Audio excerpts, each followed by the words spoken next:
And 9th standard பசங்களா, annual exam வந்தாச்சு. S, ஒரு வருஷமே வேகமா ஓடிடுச்சுல.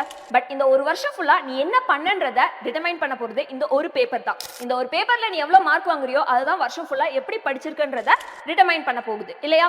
ஸோ நீ வந்து நல்லா படிச்சிருக்கியா, இல்ல டைம் வேஸ்ட் பண்ணிட்டு இருந்திருக்கியா, அப்பைக்கப்ப அதாவது ஹாஃப் ஏலி, குவாட் ஏலி எல்லாத்தப்ப அப்பைக்கப்ப தேவையானதை படிச்சு வச்சிருந்தனா இது ரொம்ப ஈஸியா தான் இருக்க போகுது. அண்ட் எக்ஸாம்லயும் ஈஸியா ஸ்கோர் பண்ணிடலாம். அண்ட் உனக்கான ஸ்டடி பிளான் இந்த ஆனுவல் எக்ஸாமுக்கானது தான் நான் வந்து இங்க சொல்ல போறேன். பட் உன் ஞாபகம் வச்சுக்கோ, ஆனுவல் எக்ஸாம்ன்றது ஜஸ்ட் உன்னோட மெமரியை டெஸ்ட் பண்றதுக்கான எக்ஸாம் மட்டும் கிடையாது. நீ எவ்வளவு டிசிப்ளின்டா த்ரூ அவுட் த இயர் இருந்திருக்க, ஒவ்வொரு டைமும் எவ்வளவு கன்சிஸ்டன்டா வந்து உன்னோட இன்புட் கொடுத்திருக்க, எவ்வளவு எஃபோர்ட்ஸ் போட்டிருக்க, அதை கண்டுபிடிக்கிறதுக்கான எக்ஸாமா தான் இது இருக்க போகுது. எஸ், உன்னோட போர்ஷன்ஸ் ஃபர்ஸ்ட் தெரிஞ்சுக்கலாம், தென் ஸ்டடி பிளான் பார்க்கலாம். ஸோ நமக்கான போர்ஷன் 8th ஸ்டாண்டர்டுக்கு தமிழ், இங்கிலீஷ், மேக்ஸ், சயின்ஸ், அதாவது ஃபுல் போர்ஷன் தான் இருக்க போது. எவ்வளவு சாப்டர்ஸ் இருக்குன்றத நான் கொடுத்துருக்கேன். அதே மாதிரி 9th ஸ்டாண்டர்டுக்குமே Tamil, English, maths, science, social இருக்கு. ஸோ ஃபுல் போர்ஷன் தான், நோட் பண்ணிக்கோங்க. இதுதான் உன்னோட போர்ஷன். ஓகே, இப்போ இந்த போர்ஷன் எனக்கு முடிக்கிறதுக்கு எவ்வளவு நாள் டைம் இருக்கு அப்படின்னு சொல்லி கேட்டேன்னா, ஏப்ரல்ல நம்ம கண்டிப்பா ஆனுவல் எக்ஸாம் வந்துரும் இல்லையா? சோ அதுக்கு முன்னாடி மார்ச் 31 தான் உனக்கான டெட்லைனா நான் வச்சிருக்கேன். இந்த டைம்க்குள்ள நீ எல்லாத்தையும் படிச்சு முடிச்சாகணும். ஓகே ஓகே, இதை நான் படிக்கிறதுக்கு ஃபர்ஸ்ட் இந்த 3 to 4 டேஸ், அதாவது மார்ச் 1 வரைக்கும் இப்பதான் தேர்ட் மிட் டர்ம் எக்ஸாம் முடிச்சேன். அப்ப தேர்ட் மிட் டர்ம் எக்ஸாம்ல படிச்சது எல்லாத்தையும் இந்த 3 to 4 டேஸ்ல சூப்பரா ரிவைஸ் பண்ணிருங்க. நான் படிக்க போதே சொன்னேன் தேர்ட் மிட் டர்ம்ல இதுதான் லாஸ்ட் டைம் நீ படிக்கிற மாதிரி இருக்கணும், இனிமே ரிவைஸ் பண்ற மாதிரி இருக்கணும்னு.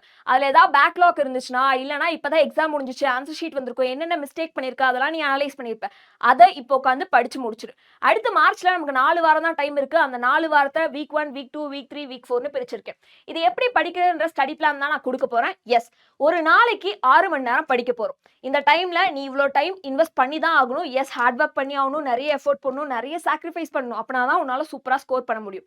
6 மணி நேரம் என்ன படிக்கிறது, எப்படி படிக்கிறது அப்படின்னு சொல்லி கேட்டேன்னா, ஒரு நாளைக்கு 3 சப்ஜெக்ட் கண்டிப்பா படிக்கணும். ஸோ 3 சப்ஜெக்ட்னா ஒவ்வொரு சப்ஜெக்டும் 2 ஹவர்ஸ்ன்றதை ஃபிக்ஸ் பண்ணிக்கோ. மார்னிங் 2 ஹவர்ஸ், ஈவினிங் 4 ஹவர்ஸ் நம்ம படிக்க போறோம். ஸோ இந்த 3 சப்ஜெக்ட் நான் என்ன படிக்கிறது அப்படின்னு சொல்லி கேட்டேன்னா, டே 1 அப்போ தமிழ், மேக்ஸ், சோஷியல் படிங்க. டே 2 அப்போ இங்கிலீஷ், சயின்ஸ், சோஷியல் படிங்க. சோஷியல்ல நிறைய சாப்டர்ஸ் இருக்கிறதுனாலயும் நீ வேணா சோஷியலை பிரிச்சுக்கோ. ஹிஸ்டரி, சிவிக்ஸ் ஒரு டைமும், ஜியோகிராஃபி, எக்கனாமிக்ஸ் ஒரு டைமும் படிக்கிற மாதிரி. அப்போ உனக்கு ஈக்குவல் ஆயிடும்.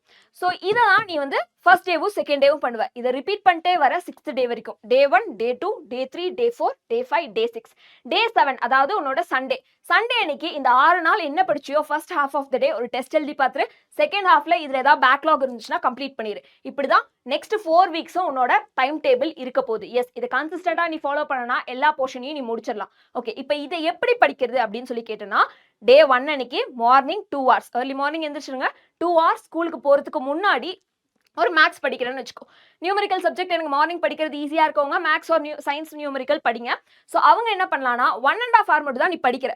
ஓகே, 2 ஹவர்ஸ்னா 2 ஹவர்ஸும் கம்ப்ளீட்டா படிக்கக்கூடாது. 1.5 hour தான் நீ படிக்கிற. அடுத்த ஹாஃப் அன் ஹவர் நீ படிச்சதுல இருந்து ஒரு டெஸ்ட் எழுதி பார்த்துரு. ஸோ சூப்பரா நீ அது ப்ரிப்பேர் ஆயிடுவ.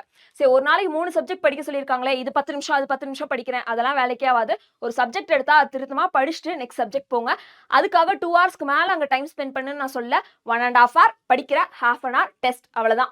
அதுக்கப்புறம் ஈவினிங் வந்து 2 ஸ்லாட் எடுத்து 2 சப்ஜெக்ட் முடிச்சிருங்க. ஸோ இது ஒரு வீக் ஃபுல்லா முடிச்சுட்டு அந்த வீக் சண்டே அதோட ஃபுல் டெஸ்ட்டா முடிச்சிருங்க. இந்த மாதிரி 4 வாரம் பண்ணனா எல்லா சிலபஸையும் முடிச்சிடலாம். அண்ட் நான் உனக்கு தரது டிப் என்னன்னா, மார்னிங் எப்பவுமே நியூமரிக்கல் சப்ஜெக்ட் போங்க, ஈவினிங் எப்பவுமே தியரி சப்ஜெக்ட் போங்க.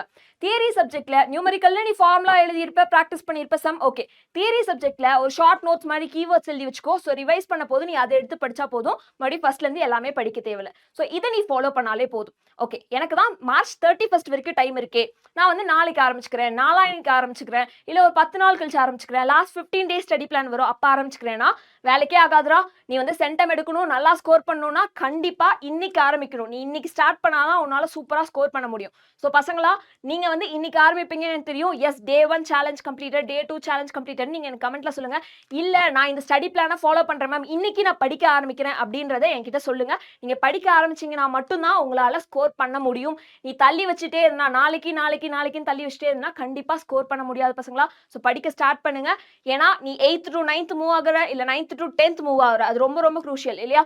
ஸோ இந்த டைம்ல உன்னோட அடுத்த வருஷத்துக்கான எஃபோர்ட், அதாவது இந்த ஆனுவல் எக்ஸாம் முடிஞ்சு அது லீவ் முடிய போது நம்ம வந்து ஃபுல்லா வந்து ஜாலியா இருந்துரும். லீவுக்கு போனா 9th to 10th அந்த ஆப்ஷன் கூட கிடையாது. ஸோ அப்போ இந்த டைம்ல நீ படிச்சுதான் ஆகணும். படிச்சா மட்டும்தான் நல்ல மார்க் வாங்க முடியும். இது வரைக்கும் ஹாஃப் ஏலி, குவார்ட் ஏலி கூட அடுத்த எக்ஸாம்னு போயிருவேன். பட் ஆனுவல் எக்ஸாம்ல அடுத்த எக்ஸாம்னு போக முடியாது. இதுதான் உன்னோட last and final exam. So இந்த எக்ஸாம்ல சூப்பரா எழுதுங்க. All the best.